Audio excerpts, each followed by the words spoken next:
시청자 여러분 안녕하십니까. 뉴스데일리 베스트 시작합니다. 자, 오늘 오전 속보로 전해졌다시피 검찰이 김만배의 주거지와 사무실에 대한 압수수색을 진행했습니다. 김만배의 청탁을 받고 허위 인터뷰를 해 내보낸 혐의를 받는 신학림 전 전국언론 노조위원장의 자택과 사무실을 압수수색하는 등 검찰이 강제 수사에 착수한 지 닷새 만인데요. 재와 함께 검찰은 내일로 예정돼 있는 김만배에 대한 구속기한 만료를 앞두고 재판부에 추가 구속을 요청했습니다. 검찰은 김만배가 대선 전 신학림 전 언론노조위원장과 당시 윤석열 후보의 불리한 내용으로 허위 인터뷰를 했다는 정황을 확보해 최근 수사 중에 있는데요. 이를 통해 검찰은 추가적으로 김만배의 현 구속 상태를 유지하고 허위 인터뷰 관련자와 말맞추기 등 증거인멸 가능성을 미리 봉쇄한다는 계획입니다. 아시다시피 김만배의 경우 증거인멸 전력이 있고 과거 한 차례 구속기간 연장 당시에도 재판부가 증거인멸 우려를 이유로 받아들인 점을 고려할 때 추가 구속될 가능성이 높다는 게 법조계의 대체적인 전망입니다. 또 김만배가 허위 인터뷰를 통해 거짓말을 했고 심지어 나중에 사실이 드러나도 아니라고 하면 된다라고 말했다는 놀라운 얘기가 보도됐지요. 여기에 더해 기존 구속영장 기재 혐의가 아닌 새로운 혐의가 추가된 만큼 구속영장이 받아들여질 가능성이 높아 보입니다. 자, 시청자 여러분, 여러분께서는 이번 사건 어떻게 바라보고 계신지요? 김만배의 가짜뉴스의 최대 수혜자라고 볼 수 있는 이재명과 민주당은 현재 이 사안과 관련해 별다른 입장을 나타내지 않고 있습니다. 그냥 김만배와 신학림 그리고 뉴스타파라는 매체의 일탈로 치부하면서 선긋기에 나선 듯 보여지는데요. 하지만 이 사건을 여러 각도에서 살펴보면 어제 대통령실에서 말한 대로 희대의 대선 공작이 맞습니다. 또 민주당의 전과가 그야말로 정말 화려하지요. 2002년 대선 때 김대엽의 병풍 조작이 있었고 최대 수혜자는 노무현이었습니다. 뒤이어 2017년 5월 대선 때는 드루킹이 등장해 댓글 공작을 벌였고 여기엔 바둑이 김경수가 연관되어 있었습니다. 또한 서울시장 재보궐선거에서는 오세훈 시장과 관련한 생태탕 가짜뉴스 파동이 있었고요. 울산시장 선거 개입 사건만 봐도 얘네들이 선거를 얼마나 비열하고 더럽게 치르는지 단박에 알 수 있습니다.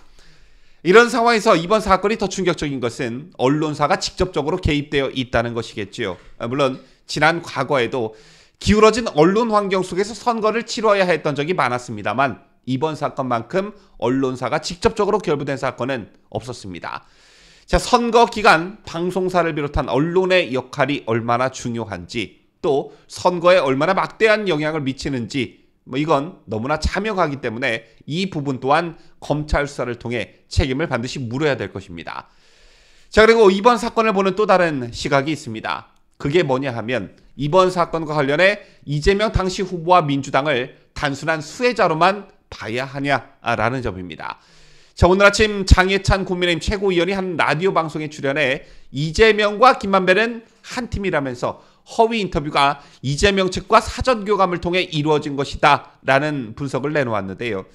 자, 기획을 하고 이걸 만든 사람은 김만배였지만 민주당이 수동적으로 김만배와 뉴스타파의 보도를 그냥 받아서 인용한 것이 아니라 그 전부터 이재명이 이런 보도가 나올 것을 알고 있었고 또 나오자마자 기다렸다는 듯이 선대위의 모든 관계자들이 총동원돼서 SNS로 집중 공격을 퍼부은 건 사전 교감 없이는 불가능하다라는 이유에서였습니다. 자, 그럼 실제는 어땠는지 팩트 체크를 좀 해볼까요? 뉴스타파가 2022년 3월 6일 밤 9시 22분에 처음으로 기사를 올린 뒤 이를 처음 받아 쓴 언론은 경향신문과 전라일보였습니다. 경향신문은 이보다 1시간 31분 뒤인 밤 10시 53분에 첫 보도를 했고 전라일보는 뉴스타파 보도로부터 1시간 32분 뒤인 밤 10시 54분에 첫 보도를 했습니다. 자, 그런데 이들보다 한 발 앞서 소식을 전한 매체가 있었는데요. 그 매체는 다름 아닌 이재명 대선 후보의 페이스북이었다는 겁니다. 지금 보시는 캡처 사진은 뉴스타파 보도로부터 1시간 32분 뒤인 밤 10시 54분에 올라온 전라일보 기사입니다. 전라일보 첫 보도 화면을 보면 이재명 후보의 페이스북에 김만배 음성 파일, 박영수, 윤석열 통해 부산저축은행 사건 해결이라는 뉴스타파 유튜브 화면을 캡처해 올린 화면과 이재명 후보 측에서 작성한 널리 알려주십시오. 적반하장 후안무치의 이 생생한 현실을 우리가 언론입니다 라는 글이 함께 올려져 있는 것을 확인할 수 있습니다. 올린 시간은 29분 전, 그러니까 전라일보보다 최소 29분 전에 페이스북에 올렸다는 것을 알 수가 있는데, 그렇다면 뉴스타파가 처음으로 기사를 올린 시각으로부터 약 1시간 뒤에 이재명 대선 후보의 페이스북이 유튜브 링크와 함께 글을 올렸다는 얘기가 되는 것입니다.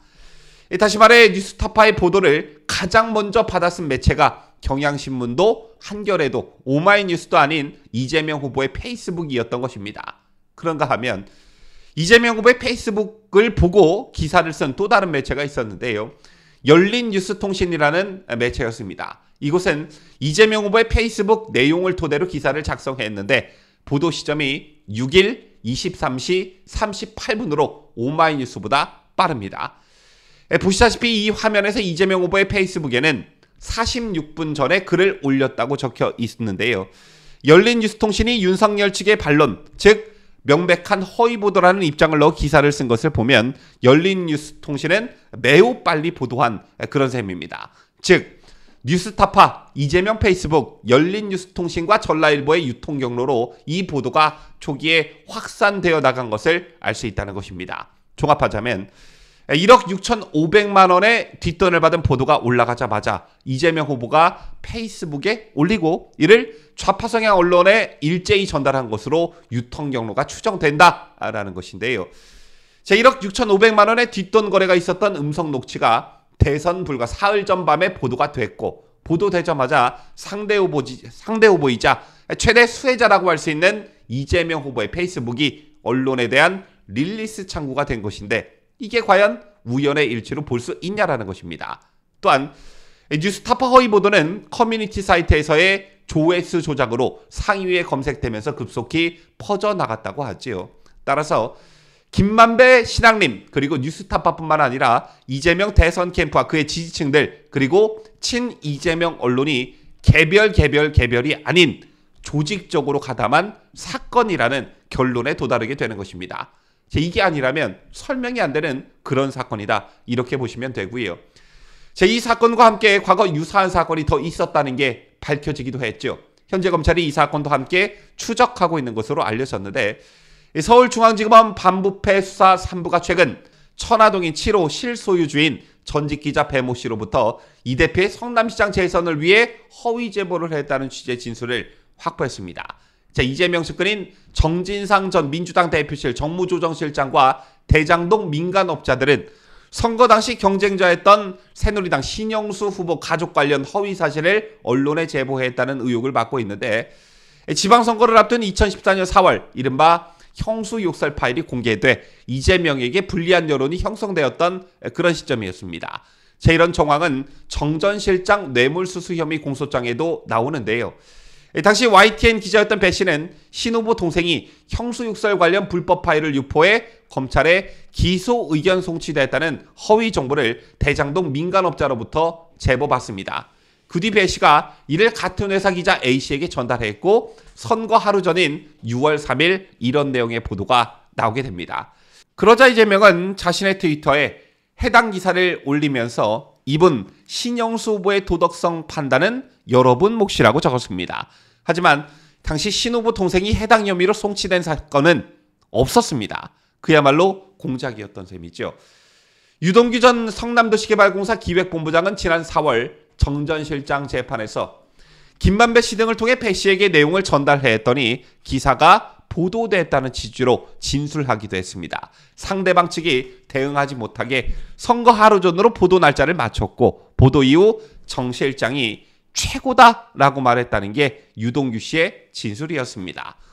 저게 결정적으로 기자 A씨는 지난해 10월 검찰 조사에서 선배 배 씨에게서 100만 원을 받았다고 진술한 것으로 알려졌습니다. 그런데 이게 2021년 대장동 허위 인터뷰 의혹과 정말 비슷한 구조라는 점이지요. 선거 전 터진 악재를 허위 보도로 막으려 했다는 점에서 그 구조가 똑같다는 것입니다. 또 상대 후보가 반론을 제기하지 못하게 선거 투표일 직전에 가짜뉴스를 뿌렸다는 것 또한 수법이 똑같습니다. 자, 시청자 여러분. 자, 이번 사건은 문재인 정부의 드루킹 불법 댓글 조작 사건처럼 민심을 왜곡해 선거에 악용하려 했다는 점에서 그 심각성이 중대하다고 할 수 있습니다. 가짜뉴스로 여론을 조작하고 대선 결과를 뒤집으려 했다는 점에서 민주주의를 흔드는 중대 범죄라고 할 수 있는데요. 지역의 여러 세력의 가담한 정황과 증거들이 속속들이 드러나고 있는 만큼 철저한 수사를 통해 이번 사건의 배후와 공모자들의 전모를 낱낱이 규명하고 엄중히 처벌해야 할 것입니다. 지금까지 저는 자유대한민국을 수호하는 뉴스데일리 베스트 민앵커였습니다.